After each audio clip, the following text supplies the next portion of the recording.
All right, guys, welcome to my channel, guys. So ISIS, which is one of the terror group, openly admits the genocide of Christians in Nigeria. All right, and this is the same country where our leaders have been coming on social media, thereby saying that there is nothing like genocide of Christians in Nigeria. All right, also, though, I was going to allow you to actually listen to some of the detailed information based on what is currently going on. All right.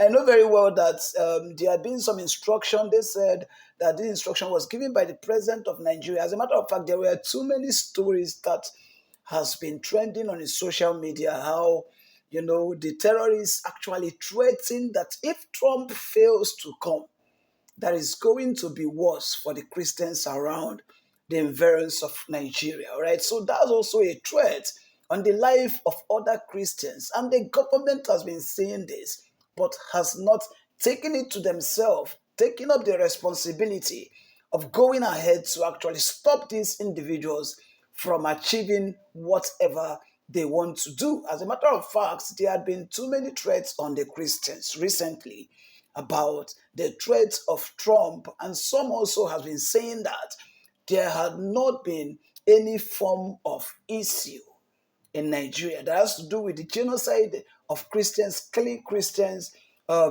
based on religion or some other event that has actually happened. All right, a few days ago, we saw a bus carrying evangelical team from Kwara to another state, but along the line, they came in contact with some Fulani herdsmen, and it was not really easy. All right, these guys opened gunfire on them, and it's not everything that we actually discuss here on YouTube because of some of the YouTube guidelines. All right, but these things has to stop. If the government cannot be able to deal with this particular matter, I think it is better the US government steps in as they are promised.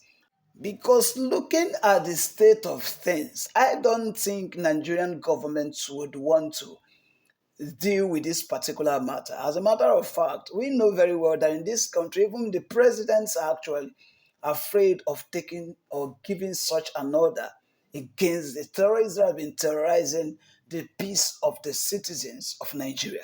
So I'm going to allow you guys to see this video. Just in case the first time you're meeting us, please do us well to subscribe so that whenever we upload new videos, you get notified. And also don't forget to turn on the post notification bell.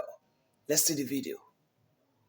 The president of the United States of America has offered some kind of intervention in what is clearly Nigeria's persistent insecurity. To join me in that very critical conversation today, I have the former managing director of the Guardian newspaper, who is currently a columnist, Mr. Martin Oloja.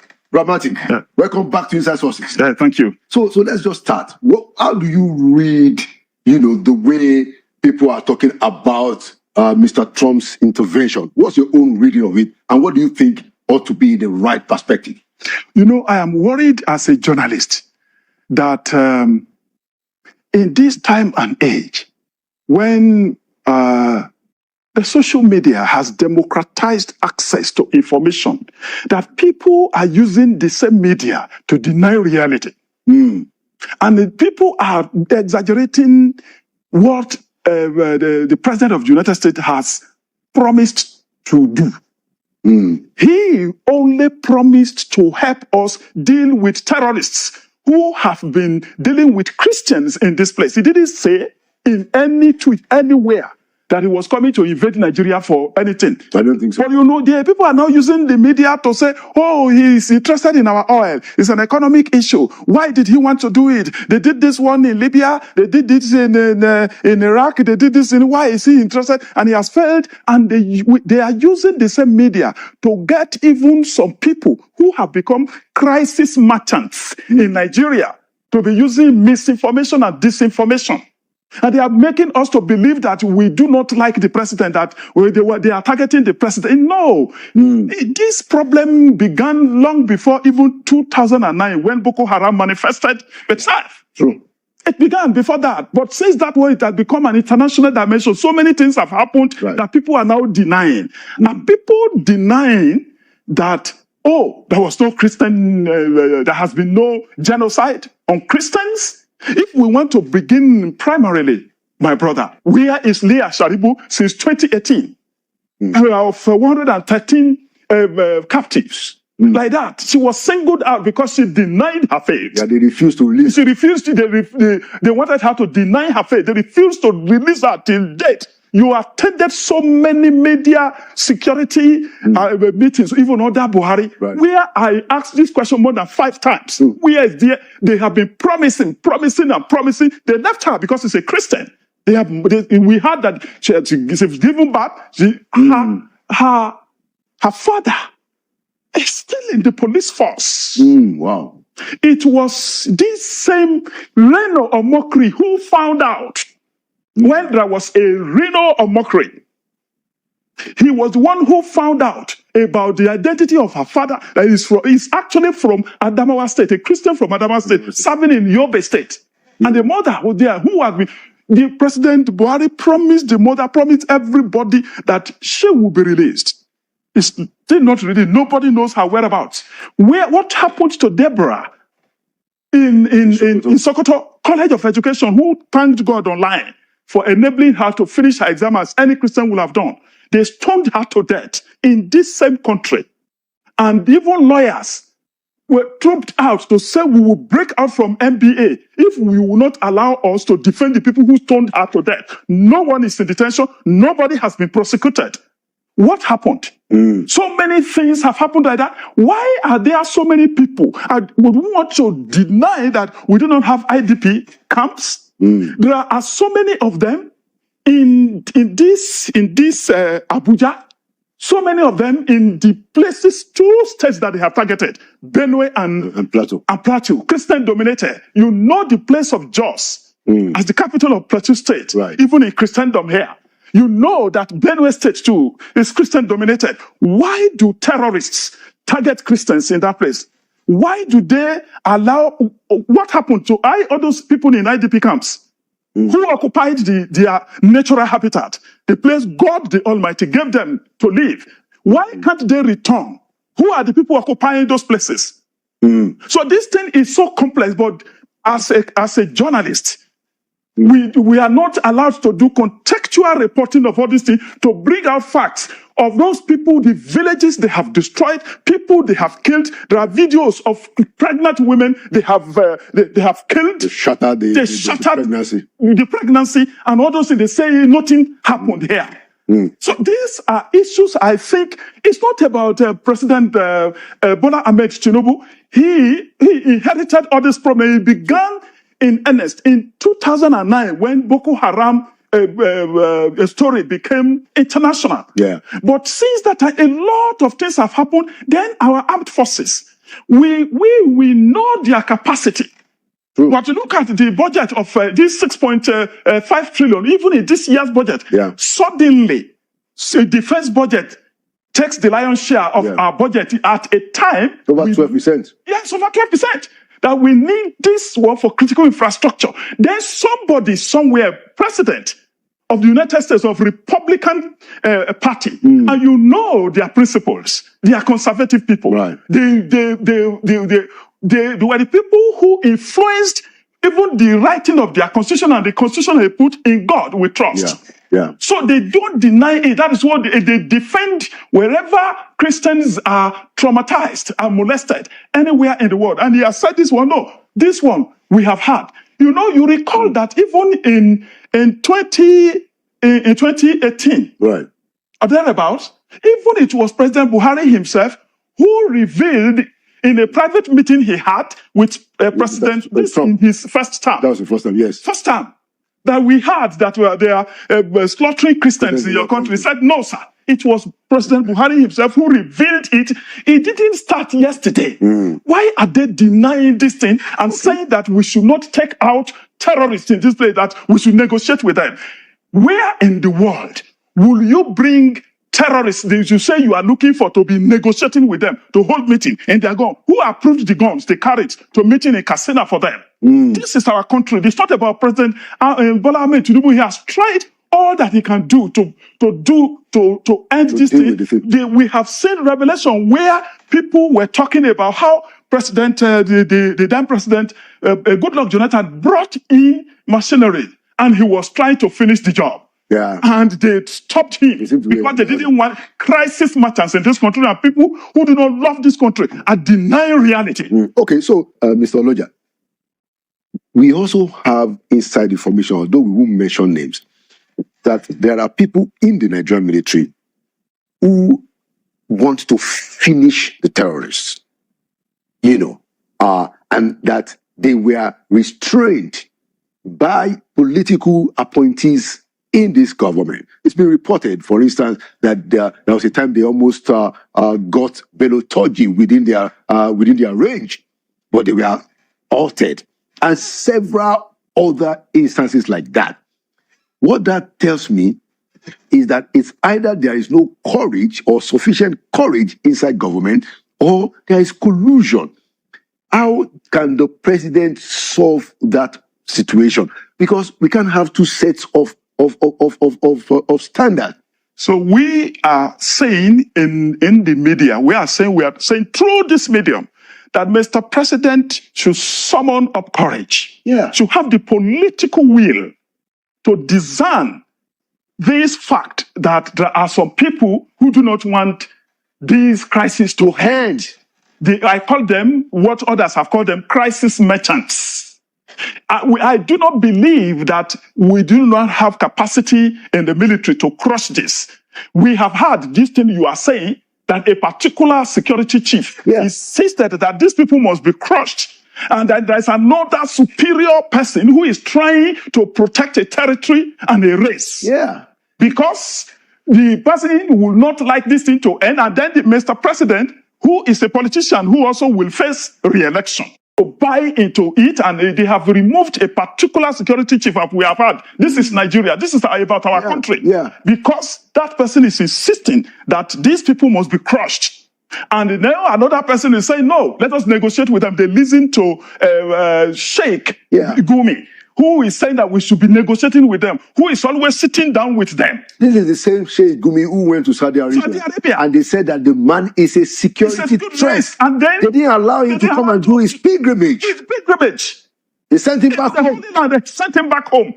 And it is only in Nigeria that kind of person will be given media space to be repeating the fact that these terrorists are not bad people, that we need to negotiate with them. And then they will invite them into a meeting with their guns. And then the security people will be guarding them. And they will enter their buses and they will drive away like that. And the following day, they will gather before Mr. President to say, this is what we are doing. Mr. President will tell them to crush them, do away with them. But they have been holding meetings with them because of the advice of a particular security chief. It's about our country. It's not about anybody. And what we are saying is that they should not give us the narrative that this thing does not exist. Let us straighten the matter. Right. We do not want President Trump to come and invade this place. Right. What we are saying is that Mr. President should do the right thing by getting security people to crush these people. People who are protecting them are enemies of the state, are the enemies of Nigeria. Right. People who are advising that Mr. President should be negotiating with these terrorists. Trump is saying that, look, enough is enough of crushing Christians like that with impunity. In a particular December, they burned St. Teresa Church in Abuja here, at the border here. They have burned so many churches in our war. They went there. Are there Christians that went to a war to invade the church and killed so many people? And so many churches like that where they have destroyed even all these assets, even and human beings in Benue, in Plateau, in so many other places in Nigeria like that. It is not about saying, oh, they have killed Christians, they have killed Muslims. That is, it is collateral damage. Where you heard that they have killed the Muslims. It is those Muslims who didn't believe in the fundamental objective of terrorists. They killed them. Okay. And we are now saying that, no. We are saying, look, we know that we have a responsibility to defend our country. We have a responsibility to stand by the government of our country. But enough should be enough. If we have an authority that is higher that is saying we are coming to help you. Let me ask a question. Who is afraid of this help from Donald Trump? Yeah. What I wanted us to consider before we conclude on that is that, so I also believe, Mr. Martin, that, look, we can't deny the genocide, but I want us to, our leadership, to manage it in a way that it doesn't divide us. So, because yes, so I've had a lot of friends, my northern friends said, oh, look, I mean, yeah, that's, but who is speaking for the Muslim victims? And I said, yeah, of course. There are even instances where you could say that there are more terrorist victims in northern parts of the country because they have more population there. Yes. So I think it is important, and then I'll make a comment and then you respond. I think it's important that our leadership, particularly the president, can speak up and say, look, whether they are Christians or they are Muslims, we want to end this. What is the importance of that ability for all of us to come together, Mr. Oloja? You see, the first thing is even a consideration of the fact that welfare and security of the people. Yeah. The president should know, and it's there in the Constitution, shall be the primary purpose of government. And if the people are not secure, whether they are Christians or Muslims, it's a burden and it's a responsibility.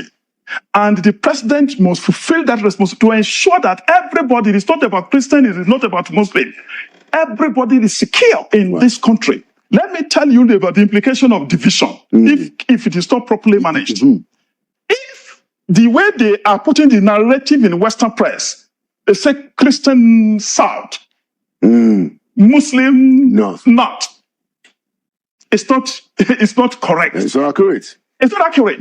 There are so many Christians in the north, Muslims in the south. Wow. So if we now cut it off, and we now these Christians that they say that President Trump is trying to protect, if you cut them into the north, they will be more vulnerable. It will cut them off from their southern counterparts. They will be more vulnerable to violence. These people will finish them. It's in our interest to be together. We should not encourage anything that will divide us. And so our brothers and sisters, whose God is their belly, and they are encouraging propaganda to deny, in order to deny the truth, they should note that there are problems. There are problems. Let me tell you, even immediately, the problem that Mr. President should note, even in the north, that are not in the media at all. There is a local government in Bauchi State that is Christian-dominated. They call it Tafawa Balewa local government. Okay. You know that under Isa Yuguda as governor, he should hear this. Okay. They unilaterally relocated the headquarters of local government listed in the constitution to Bununu. From Tafawa Balewa to Bununu. And the only Christian member of the House of Assembly in that place, only Christian member, a female Christian member of the House of Assembly was suspended for criticizing that illegal relocation by the State Assembly. She was suspended, and that was barely a year after the inauguration of the session of their State Assembly. They suspended her till the end of that session for 3 years. Wow. You know that what you will not read in the media was that they took the case to court. The State High Court sided with the state government against the Constitution. The State High Court. Wow. It was only on 30th September 2025. We will not read it in the media. 30th September 2025, barely 2.5 months ago, that the Court of Appeal in Jos quashed that decision of the High Court and the Assembly, and they cited an example in Ekiti State that no individual, no institution has the right to relocate the headquarters of a local government as it is listed in the Constitution. Well, why did Governor Yuguda, then Governor Yuguda, why did he do that? He did that one because that is what they do to Christian-dominated areas. So they removed the local government headquarters from a Christian-dominated place to a Muslim-dominated area. So you also have state terror to fight. Our leaders who are making noise in Abuja, they do a lot of things that are not reported in the media about the North. Have we seen it in the North? that it is quite impossible. Last year, I met a girl from Goza local government in Borno State, Yeah. who obtained 277 in a U. Jam. Yes, in UTME, and was trying to obtain certificate of citizenship from liaison office of Borno State in Abuja here, and could not. They told her to go to, because she is originally from Goza, is from an IDP camp. She only managed to get that mark. Was not admitted at the University of Abuja here, I am telling you. Wow. But while trying to secure admission to read law at the University of Abuja, she went to Borno State Liaison Office in Abuja here to obtain... She's an indigene. An indigene. Of Borno State. They told her to go back to Goza to obtain the certificate, but they were giving the same certificate to Muslims from Borno State in the same office before her very eyes. Wow. A police officer got there and said, this is how I have to use another Muslim person to obtain a certificate for me in this office, a serving police officer, female serving police officer that I met. So there are so many issues. Most of the children of Christians from this northern state, you see, this is a very complex issue. It is. Very complex issue. Most of these children of Christians from so many northern states cannot get admission to read medicine, law, or these computer science engineering courses, even if their parents, I have so many of them as friends, even if their parents are professors in certain universities, they changed one from medicine to Christian religious knowledge. Arbitrarily, these things are not in the media.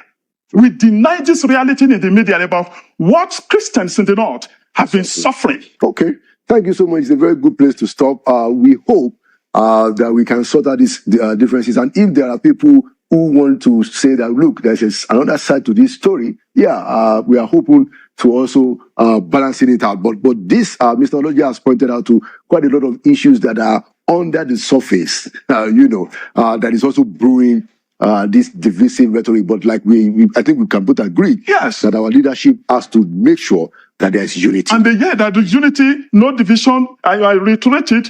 We do not like another country's president to be solving the problem that we can solve. We haven't been able to solve this problem because there is corruption within the security architecture that they have drawn up, and people, operatives, who have been made to do. We understand that our people have the capacity to crush terrorists, but some state forces are stopping them for reasons known to them. Let's hope that with the new leadership, the new service chief, they have a new opportunity. Well, definitely, and he will promise that one. I will crush insecurity this one within a very short time. Let him make good his promise. Exactly. The new chief of defense staff, the new chief of army staff, and all the other service chiefs, they have a unique opportunity to solve this problem.